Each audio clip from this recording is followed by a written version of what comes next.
Hello, welcome to the programme. Owen Bradley with former Derby captain Sean Barker alongside, bringing you some reaction to a defeat for Derby County this afternoon in their first Saturday 3 o'clock kickoff since November. The Rams losing at Bristol City by 1-0.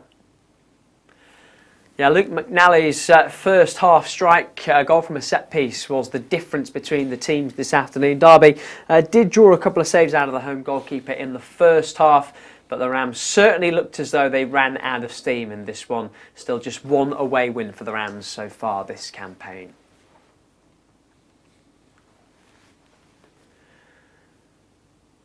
I certainly feel as though that will need to change for Derby, who are now just 4 points above the Championship relegation zone, the only side in the bottom 10 to lose this afternoon. There are still a couple of games to come this weekend, so that could change. Reaction to come, we'll start with Barks, as always. I mean, it certainly looked to me as though Derby ran out of steam this afternoon at the end of a busy week or so, and ran out of ideas as well. Yeah, they did. They never really got going this afternoon.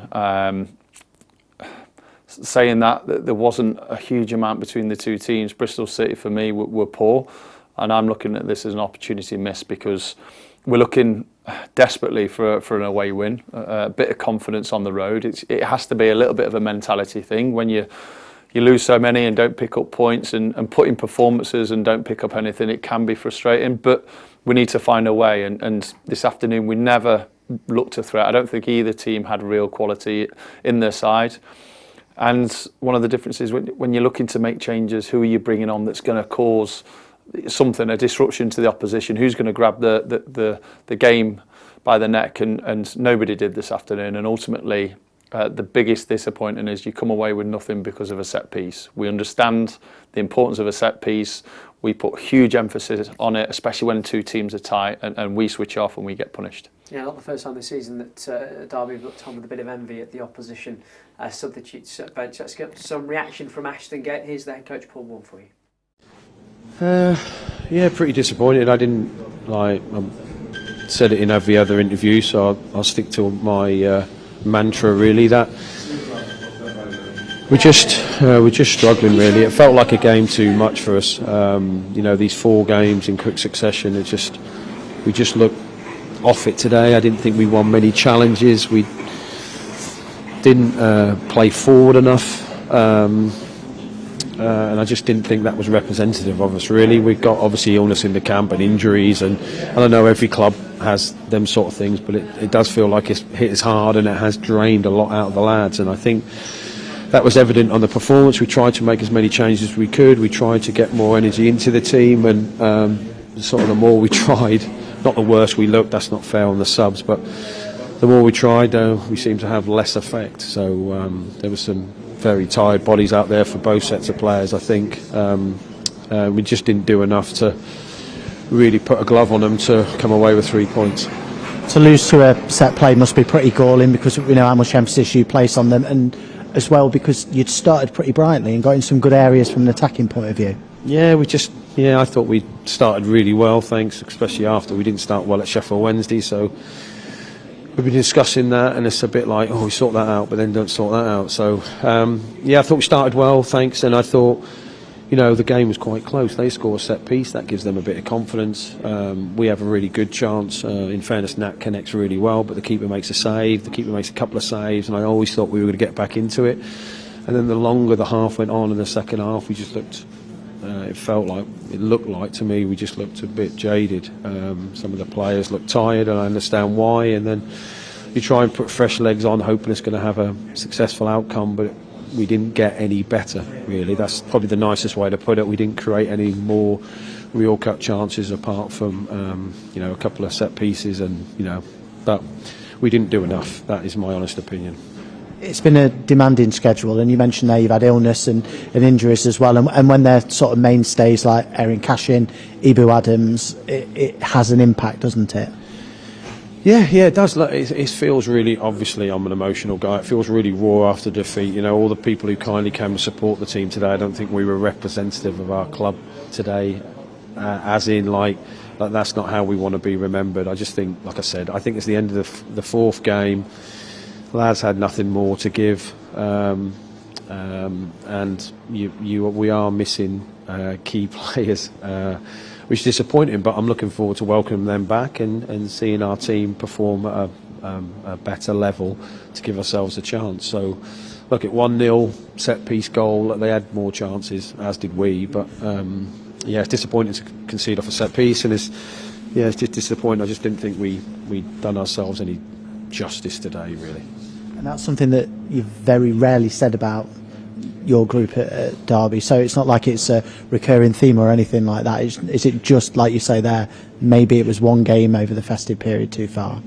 Well, that's what it feels like now, and I'm not trying to positively spin. You can tell by my face I'm not trying to positively spin. I hope that is the case. I don't want that to be a trend, quite obviously. And look, we've been really good at home, and I think we've been pretty good on our travels. But today, that's the only logic I can put to it at the moment. Like, we started with a 4-3-3. We played a lot with a 4-3-3. We played a lot with a 3, and we changed to a 3. But we still didn't really have enough control in the play, and I didn't feel like we took enough risk on the ball. Weirdly, we played a lot in our own half, a lot along the back line, and they came after us, and I didn't feel like we missed the press out enough and got up the pitch enough.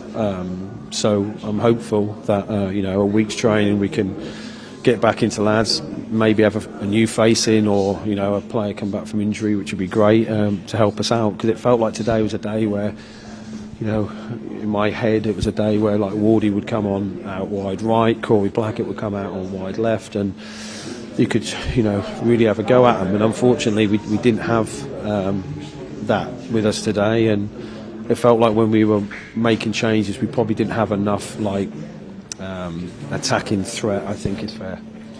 You haven't got a league game now for 2 weeks. I appreciate you've got the FA Cup at Leighton Orient next weekend. In some ways, is that a good thing for not necessarily a reset, but maybe a bit of a refresh from certainly from a mental perspective as well before you tackle the next couple of months? Yeah, I think so. I love an FA Cup game, by the way. Just let me put that out there. But to not have a league game for a couple of weeks, not to look at everyone else's results, and doing all that is quite nice. And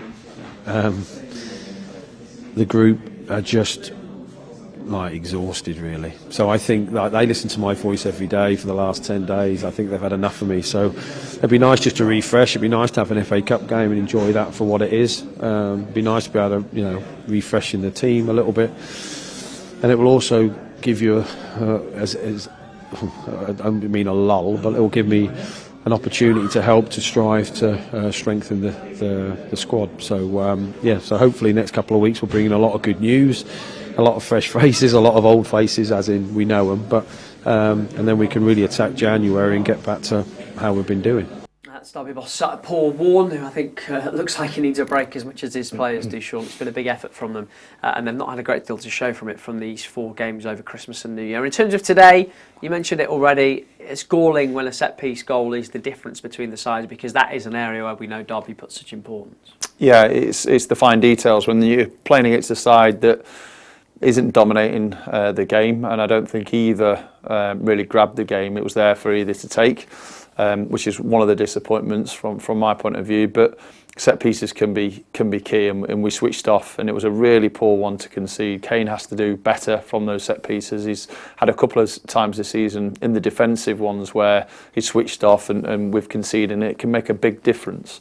We had a couple of opportunities from set pieces ourselves, but yeah, those small details in a game that lacked quality and lacked a real kind of dominance from either side can make a big difference, and ultimately that was the difference which got Bristol City 3 points, which gets them closer to the top 6, and makes us that little bit wary of the teams below us. It was just about winning the game from Bristol City's point of view, and I've read some comments from their head coach Liam Manning after the game where he's talked about being tired, being jaded, being fatigued at the end of a very busy period, and for them it was just about seeing it out. And they lacked quality at times going forward as well, didn't they? They had the ball in good areas and didn't really ask too much of Jakob Vidal-Zetterstrom. Yeah, the final decision, the final detail of pass wasn't great from Bristol City. They got in more promising positions in open play, whether that be on a break in a counter or whether that just be with a little bit of football. But yeah, they didn't make the most of it. I think all teams at this stage over the Christmas period will be looking tired and will be looking fatigued, especially those that haven't got the strength in depth. Now we're talking about some of the players missing: Erin Cashin, Ryan Nambi, David Ozo. They're 3 players that started the season. There were 3 players that made a huge impact in the first few games. So when you're missing them, instantly you have to replace them. And I think the likes of Nat Phillips has done well. Kane Wilson has done well. And you're still trying to find someone to have that consistency deeper in that midfield position for Derby. Obviously, Adams was missing today. It affects the teams with the smaller squads, with the maybe less quality when you're looking at the 20th man plus. When you have injuries, when you have loads of games, you need that quality. And unfortunately, Derby do struggle when there's a few missing and when they've had so many games. And that was certainly a part to play today. So we need to relook at January. We need to look at where we need to improve and add depth, and that will be helpful in that second half of the season. You mentioned Kane Wilson a moment ago. He had one of Derby's better chances today. I think Max O'Leary might have actually been the slightly busier goalkeeper on balance. But is the biggest concern for Derby that as the game went on, they looked less and less likely to get something from the game? Yeah, no, it felt a little bit like we were chasing something to happen. I wasn't surprised to see Osborne come on at half-time because I thought in that midfield area could be key. I thought he started well and then started to get caught out a few times in possession. The other substitutes, whether that be based in whether they could make the impact or not, just didn't influence the game in a positive. And sometimes it's not your fault coming off the bench. Sometimes it's how the game progresses. I said after about 70 minutes plus that Bristol City were just happy to see this game out. I think their manager recognised that they weren't at full tilt. They were struggling. They weren't having a dominance of the side. So they took the 1-0 and were just happy to slow the game down. And it was very stop-start, very scrappy. There was no real quality in that final 15-20 minutes, and ultimately just ran out of ideas. It wasn't maybe the team that, strangely, that we saw at Sheffield Wednesday that conceded more goals, and there was a bigger gap in terms of the result. We looked more of a threat against Sheffield Wednesday. We just looked tired, fatigued, and ultimately just ran out of ideas. Let's go back to Ashton Gate to get you some more reaction. Here's the captain, Nathaniel Mendez-Laing. Yeah, not a good standard from ourselves at all. I don't really think we got going. It's not a representation of ourselves, and really disappointed. Margins have been so fine in a lot of games this season. We just fell on the wrong side, didn't we? Yeah, look, it's been a tough, busy period. I'm sure there was a lot of fatigue in there. Well, I know there was. The boys have given what they can. But that being said, like there's no excuses for that performance. We know we've got to be better, and we've got some time now to recharge. And I'm sure the boys will come out and do that. In terms of the performance, what lessons can we learn from this game? We just have to be away from home, especially. We just have to be a lot more gritty, do the nitty-gritty side of the game, and then when we get it, try and be positive, play. And we just can't wait for the game to come to us. We have to just grab it by the scruff of the neck. Like you said, we've got a week. How important is it to stick together and recover ahead of starting our FA Cup campaign? Yeah, it's important. We've just said in there, we have to stick together. We have to, and the recovery side of things after the period that we've just had, it's important. You have to do all the right things and get yourself in the best possible shape for the next game. That's Derby's captain Nathaniel Mendez-Laing after the defeat at Bristol City this afternoon. Results from elsewhere in the Championship today. 10 matches, including Burnley's victory at Blackburn. In one of the early games, Stoke were held at home by managerless Plymouth. Game of the day was probably the Yorkshire Derby. 3-3 it finished between Hull and Leeds, who let a 3-1 lead slip there. Point for Cardiff away at Middlesbrough. Gary Rowett gets another point with Preston, although his winning streak ends at 3 matches, and Sheffield United with a victory as well. Means things have tightened up once again at the top of the table. Leeds still lead the way, but Burnley and Sheffield United both within a point now. Sunderland play tomorrow. Bristol City moving to within 3 points of the top 6 after their victory this afternoon. The gap between Derby and the relegation zone stands at 4 points. That could change tomorrow. Luton and Portsmouth are both in action. That's all from us for now. If you want more reaction to today's game, it'll be on the website dcfc.co.uk. But from me, Barks, and the rest of the RamsTV team, thank you and goodbye.